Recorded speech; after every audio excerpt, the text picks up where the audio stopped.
Act 2, Scene 2, line 95 through 175. Angelica, how dare you take this liberty? Withdraw. Pray, tell me, sir, are not you guilty of the same mercenary crime? When a lady is proposed to you for a wife, you never ask how fair, discreet, or virtuous she is, but what her fortune, which if but small, you cry, she will not do my business, and basely leave her, though she languish you.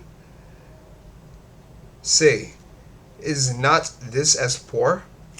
Wilmore, it is a barbarous custom, which I will scorn to defend in our sex, and do despise in yours.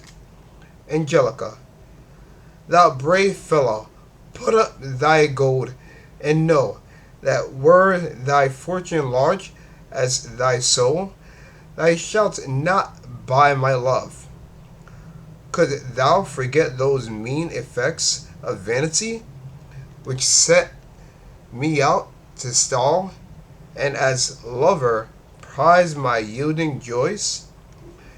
Canst thou believe thou be entirely thine, without considering thy were mercenary? Wilmore, I cannot tell.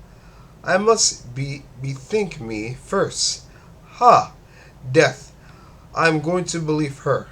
Angelica, prith confirm that faith, or if thou cannot, not flatter me a little.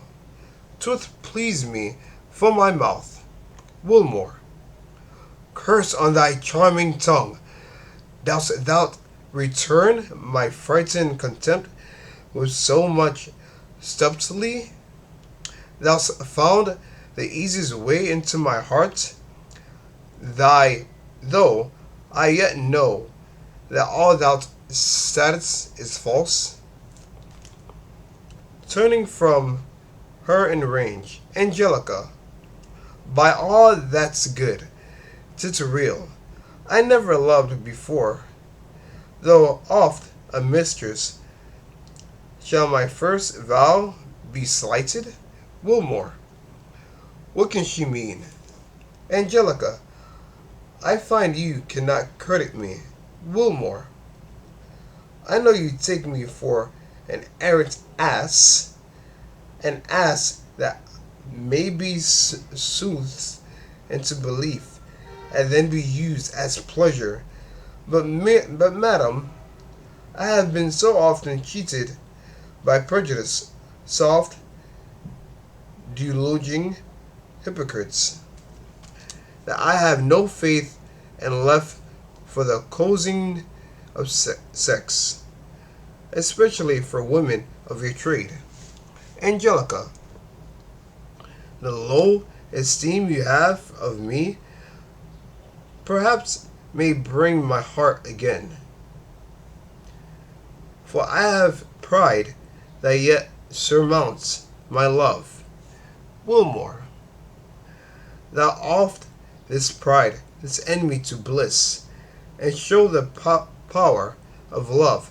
'Twas with those arms I can be only vanquished, made a slave. Angelica, is all my mighty expectation vanished? No, I will not hear thee talk.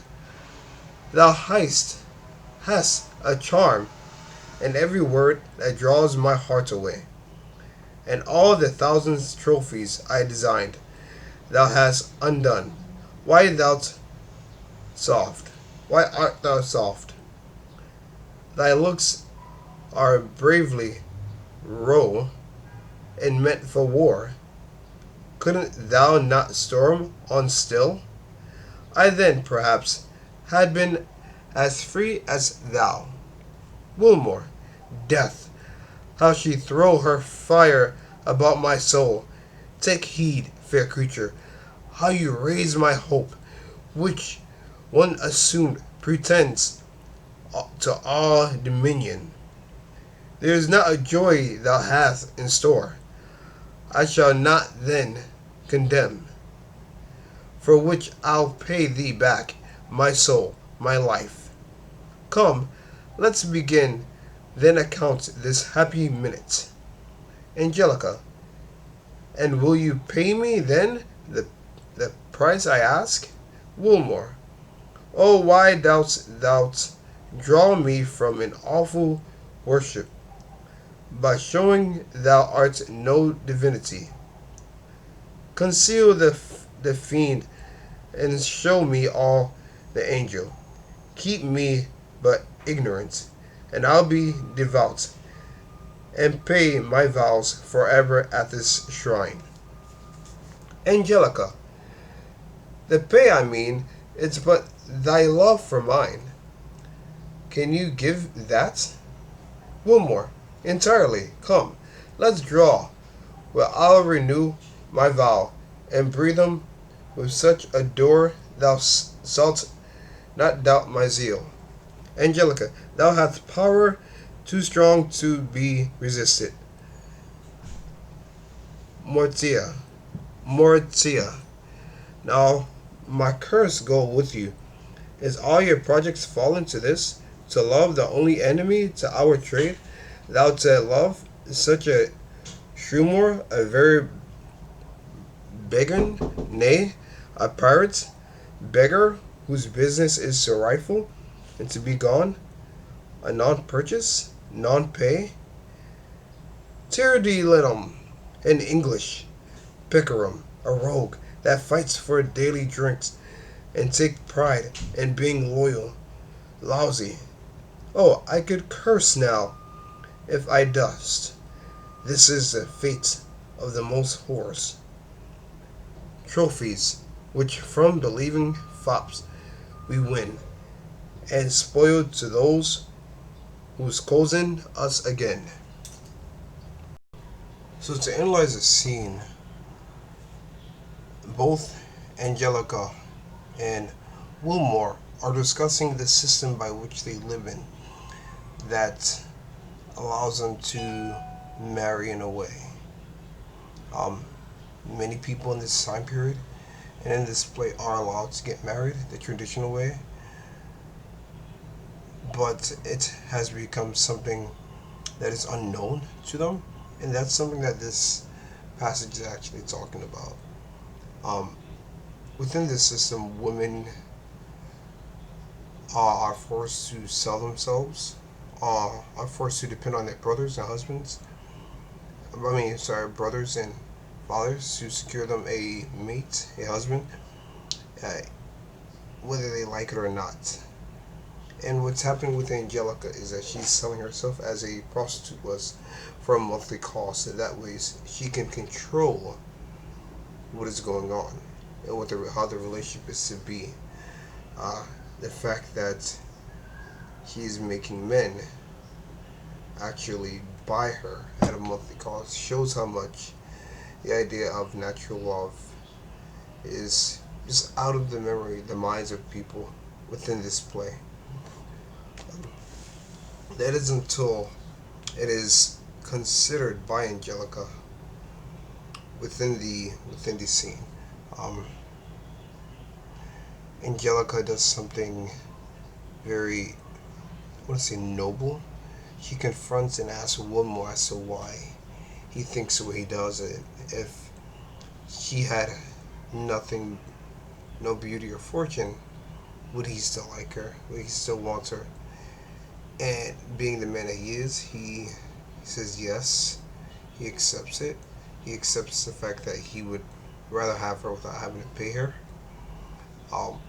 If you were to also look before this scene, or before the line that I just read, you see that Wilmore actually insulted Angelica by stating that he would get a couple other people together so they may buy her as well. This is common practice. What would seem to be common practice within the Restoration period. That men would buy women for a monthly cost because they're not able to handle a relationship between husband and wife. Um, it is also within this reading that we find out that Wilmore is actually a better man than we first initially thought. He is certainly a different man than the men within the play. But if you were to go on further reading throughout the whole story, you also will see him switching sides or switching beliefs.